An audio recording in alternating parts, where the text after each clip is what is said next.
Hey guys, welcome back to another episode of the Self-Confidence Project. I'm your host, Kimberly, and today I really want to help you understand why women simply don't respond to your cold approaches and why you should just stop doing that and what works way better, especially if you are looking for a genuine connection with a woman. Now, I get it. You've been told by pickup artists, or you just have this idea that the way to get attractive women's attention is by thinking of some really like crafty pickup line or having this particular kind of confidence and energy when you first approach them, that just magically woos these women over and leads to you guys exchanging numbers and starting this romantic relationship. And that's just not how it happens. So you find yourself at the gym, right? You see this beautiful fit woman and you kind of start panicking and your heart starts racing because you've heard, oh my God, I got to shoot my shot. So you rush over with your line, and maybe it's something cheeky or something casual, or maybe it is something bold. And this woman, well, she smiles politely, but she does what she needs to do to get out of this conversation. And here you are left asking yourself, what went wrong again? Why isn't this working for me? Why does this work for all these other men and not for me? Well, guys, it isn't about your delivery. In fact, it's about the whole approach. And the truth here, guys, is that most pickup lines and cold approaches fail because they come from a manipulation mindset. And pickup artists work on dark psychology. They are ultimately designed to bypass a woman's natural boundaries, which is why you'll see that many pickup tactics are created for venues where women are intoxicated. They're less likely to detect manipulation, or pickup artistry happens so quickly that women are in a very anxious mindset before they're really able to rationally think about how they want to proceed. And guys, this isn't connection, it's actually exploitation. And you might be wondering, well, no wonder I'm not having success with women. You might be approaching the idea of approaching women with a very outdated mindset and one that's not going to be working for you. So today I want to just help you understand a better way. And it's a way that's grounded in real psychology. It's grounded in trust. It's grounded in presence. And I'm not holding anything or hiding anything back here, guys. It is called the mere exposure effect. And when you pair this with a great social life and a few simple conversational moves, it is going to create attraction with women that is real, not rehearsed. So let's break this down. Now, the reason pickup lines fail is because they are engineered for control. They're not engineered for connection. They rely on interruption, they rely on shock value, or they rely on game to create an unnatural spark. So all I can picture is like a man approaching a woman on the street, which might create shock value, or it's the game that you see unfolding when a man is talking to multiple women at a dark bar, right? So for the most part, mature women, especially sober women, are going to recognize these tactics as inauthentic at best and manipulative at worst.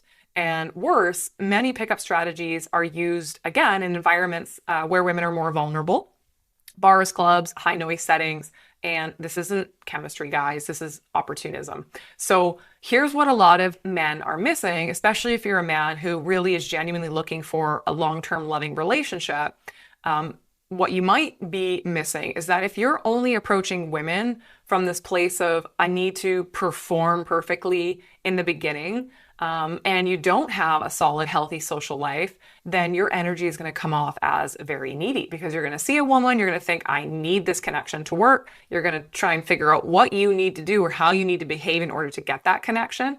And I've said this many times that pressure equals avoidance for women. So if you want to date without being very grounded, it's going to lead to you feeling a lot of frustration, probably a lot of burnout. You're going to think, well, it's a numbers game. It isn't a numbers game. People say it's a numbers game if they don't know how to build connection. They hope that whatever they're doing might work 1 out of 100 times. And you know what that leads to? It leads to a society where men are really frustrated because whatever they are feeling that they're trying to do isn't working for them. And you guys don't need lines. You need presence. And this is where the mirror exposure effect is going to come in for you guys. Now, the mirror exposure effect is a psychological principle that the more we see someone in a low pressure, non-threatening way, hugely important, low pressure and non-threatening are like really important parts of this, the more we tend to like them. So think about it. You see a barista who makes your coffee most mornings, and you start to kind of develop a little crush on her. Or you see a woman who, comes to the same co-working space as you, and she starts to nod hello to you.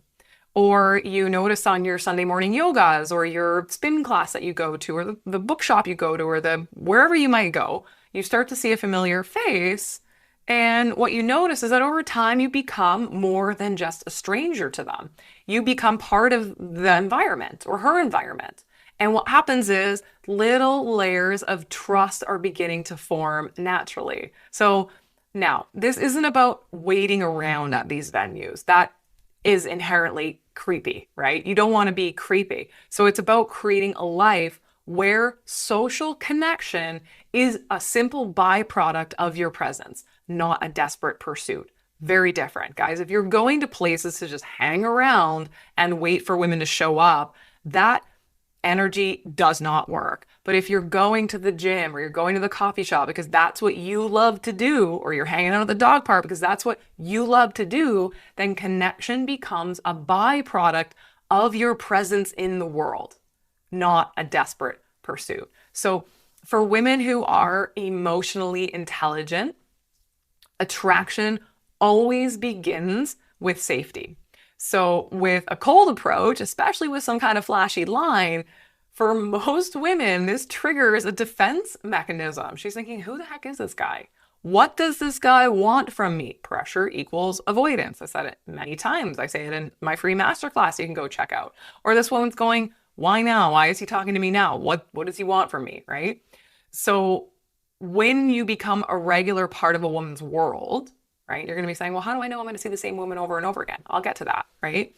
So let's say it's a woman you've seen at the gym, or it's a woman maybe you've seen walking your dog, or it's the barista that you chat with. The conversation feels a lot more natural because you're not approaching, you're not interrupting, you're continuing something that has already begun. And this is where great connection can become possible. So I'll highlight this through a story. Now, one of my clients, I'm going to call him Alex for the purpose of today's story.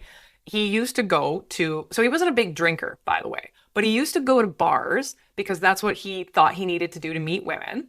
And he was using a lot of these one-liners that he had, found online, right? Or ChatGPT or whatever. And he would approach women and he would very often get brushed off.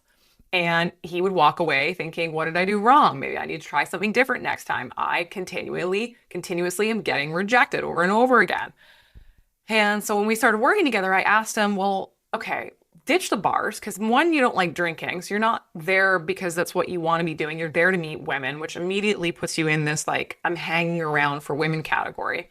And I said, well, where do you actually spend time naturally? And he was like, well, every weekend I take my dog to the dog park every morning. Pretty much. Usually it's either Saturday and Sundays or every Saturday or every Sunday. And I said, well, okay, so next time you just go to the dog park, when you start going around the same time and at the same dog park, you're going to notice that there's people there that you've probably seen before. So obviously the approach here, not even the approach, is just to be friendly.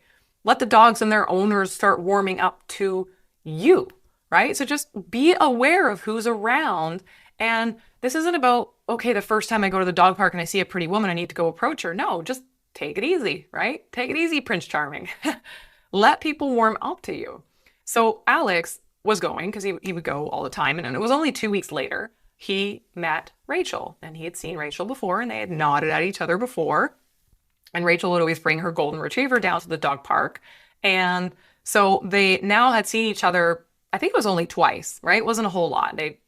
He saw her once and he didn't even nod or smile to her. The second time he nodded and smiled. And the third time they had this sense of familiarity with one another. So they started talking about their dogs and they started talking about their jobs and they started talking about music they like. And well, what do you know? Now they're actually dating. Okay. Alex didn't have to use need lines. He just shared space, real talk, and emotional availability with her.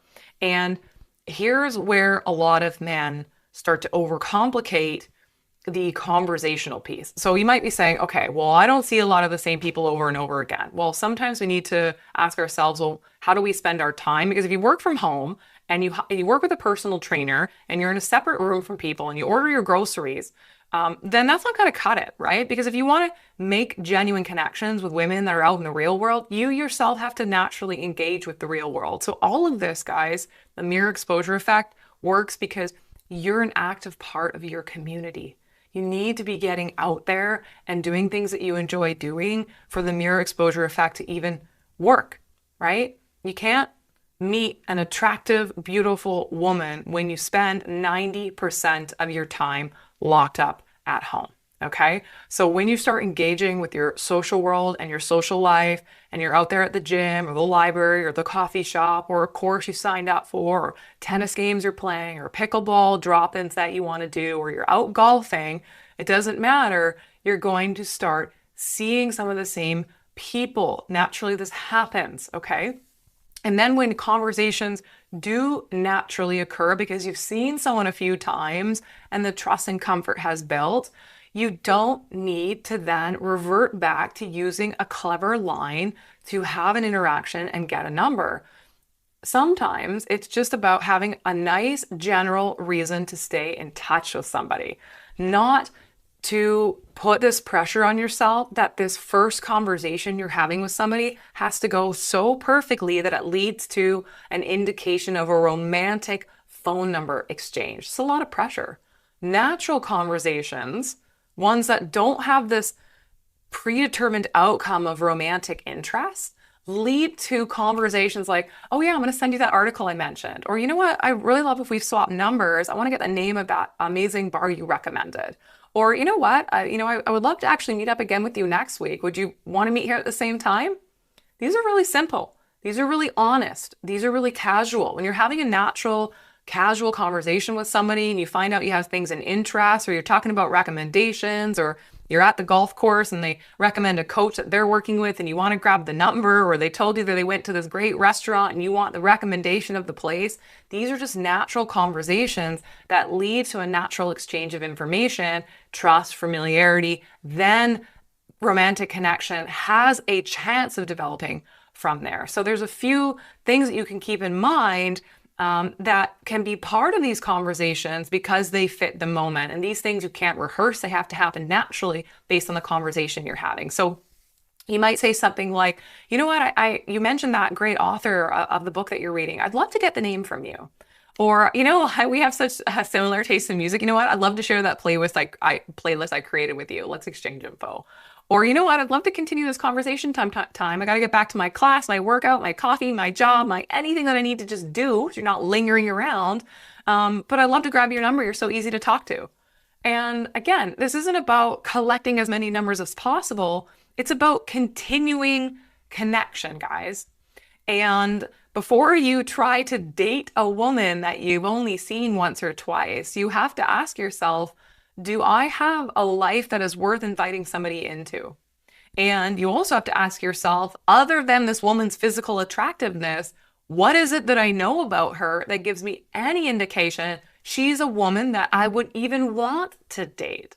So when you build friendships and you start to engage with your world and you start attending events and you start saying hello to people regularly because you want to be a positive part of society, you want to take part in the world around you, when you're rooted in this rich social life, you become the kind of man who doesn't need a woman to validate him. You don't need some well-crafted pickup line. You naturally become magnetic to women because you're a present man, you're fulfilled in your own darn life, and you're warm and open versus someone who is always on the hunt for something that you feel you can never have. And this is what makes attraction sustainable. So the next time you're tempted to use a pickup line, ask yourself, am I doing this because I want to impress this woman? Or do I actually just want to connect with somebody?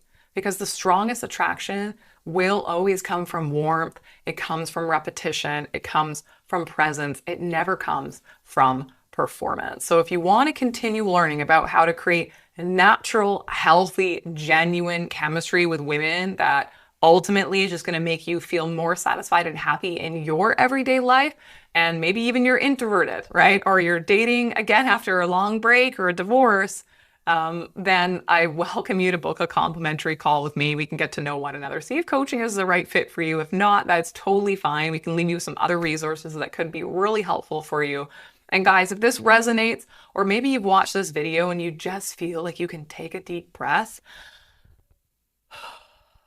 because everything you have been doing with modern dating has felt so contrived and performance-based and calculated that you're listening to this and going, maybe if I just focus on connecting to the world around me, I will actually start having the connections that I'm craving without hyper focusing on every woman that you see and thinking you need to shoot your shot or your chance is blown forever. So until next time, guys, be consistent, be open and kind, and let connection grow the way that it's meant to. Until next time, guys, ciao.